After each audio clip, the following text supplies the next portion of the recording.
এই ঘটনার 1 মিনিট 4 সেকেন্ডের সিসিটিভি ফুটেজ সামাজিক যোগাযোগ মাধ্যমে ভাইরাল হয়েছে। অভিযুক্ত নাসিম ভূঁইয়ার বিরুদ্ধে থানায় লিখিত অভিযোগ দায়ের করেছেন ভুক্তভোগী ব্যবসায়ী আলী আজম মানিক। অভিযোগ সূত্রে জানা গেছে, আলী আজম মানিক ঘিওর বাস স্ট্যান্ডে মানিক কম্পিউটার নামক একটি দোকান পরিচালনা করেন।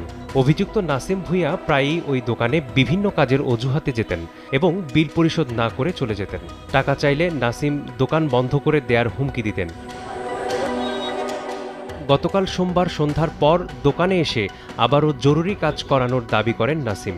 দোকানদার মানিক তখন অন্য কাস্টমারের কাজে ব্যস্ত থাকায় কিছু সময় অপেক্ষা করতে বলেন। পরে রাত 9টার দিকে ক্ষিপ্ত হয়ে নাসিম দোকানদার মানিকের দাড়ি ধরে টানা হেঁচড়া শুরু করেন এবং অকথ্য ভাষায় গালিগালাজ করেন।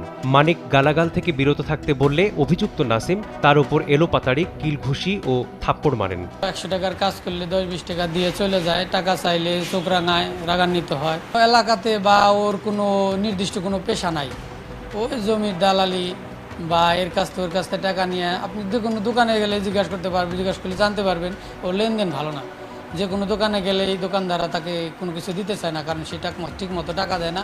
এলাকার প্রভাব দেখিয়ে তার বাড়ি এইখানেই, এই আপনার 2-3 বাসা পরে সে ওই স্থানীয় প্রভাব দেখিয়ে সবার উপরে একটা জুলুম নির্যাতন অত্যাচার করে। ঘটনাটির সুষ্ঠু বিচার ও অভিযুক্তের শাস্তির দাবি জানিয়েছেন স্বজন ও এলাকাবাসী। কাগজপত্র অনেক তো টাকা লাগবে একটু বেশি, পরে হেরা বলে কি টাকা চাইলে কিসের জন্য, বা এই কারণে মারতে ভাইকে।